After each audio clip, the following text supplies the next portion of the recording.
हम सभी जानते हैं कि पहलगांव में निर्दोष नागरिकों पर, यात्रियों पर कायराना हमला हुआ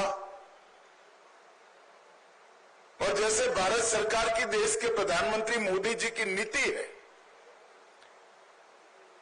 कि हर आतंकवादी हमले का जवाब इतनी ही तत्परता और इतनी ही कठोरता से दिया जाएगा। वो नीति के तहत हमने 7 तारीख की रात को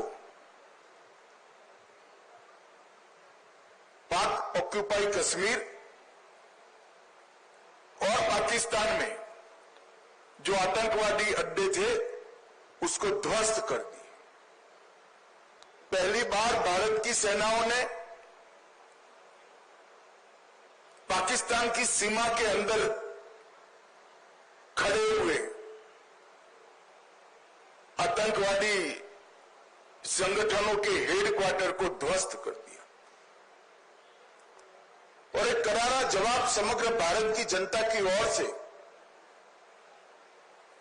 नरेंद्र मोदी जी के दृढ़ राजनीतिक इच्छा शक्ति से लिए गए निर्णय, हमारी सूचना एजेंसियों की सटीक सूचना और सेना का अद्भुत साहस और अचूक मारक क्षमता, इसके कारण ये हुआ कि सैकड़ों की संख्या में आतंकवादी हताहत हुए। हमने तो हमला आतंकवादियों पर करा था, मगर पाकिस्तान ने हमले को अपने पर हमला माना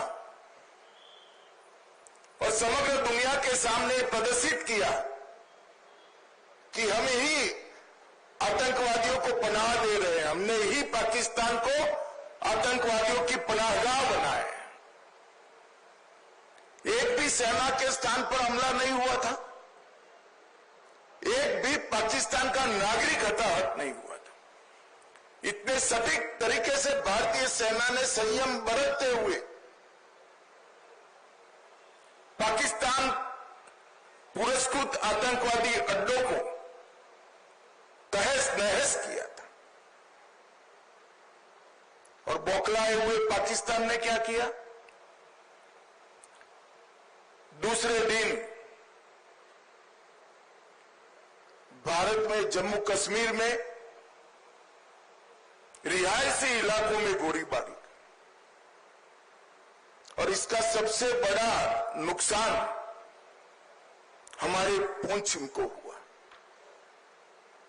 पुंछ में शायद आजादी के बाद पहली बार गोलीबारी हुई, मगर पुंछ के साथ साथ सभी जगह पे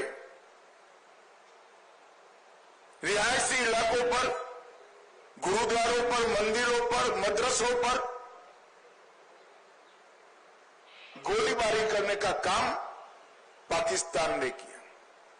और आज पूरी दुनिया पाकिस्तान के हमले की घोर निंदा करती है। और जब पाकिस्तान ने हमारे रिहायशी इलाकों पर, नागरिकों पर, निहत्थे नागरिकों पर हमला किया, तब भारतीय सेना ने इसका भी सटीक जवाब दिया और उनके 9 हवाई अड्डों को, उनकी मारक क्षमता को क्षतिग्रस्त कर कर एक मजबूत जवाब दिया, जिसके कारण उनको समझौते के लिए आगे आना पड़ा। ये पूरा घटनाक्रम भारत की सुरक्षा नीति को दुनिया के सामने घटनाओं के आधार पर जाहिर करने वाला रहा है कि भारत के नागरिकों पर, भारत के निर्दोष व्यक्तियों पर, भारत की सेना पर और भारत की सीमा पर किसी भी प्रकार का अतिक्रमण भारत सहन नहीं करेगा। किसी भी प्रकार का आक्रमण भारत सहन नहीं करेगा। इसका सटीक और इससे भी बुलंद जवाब दिया जाएगा। और मैं आज इस मंच से जम्मू कश्मीर की जनता को, अवाम को भी ये संदेश देने आया हूं कि जम्मू कश्मीर का विकास रुकेगा नहीं, थमेगा नहीं। जिस गति से 2014 से जम्मू कश्मीर का विकास चालू हुआ है, उसी गति से जम्मू कश्मीर का विकास चलेगा।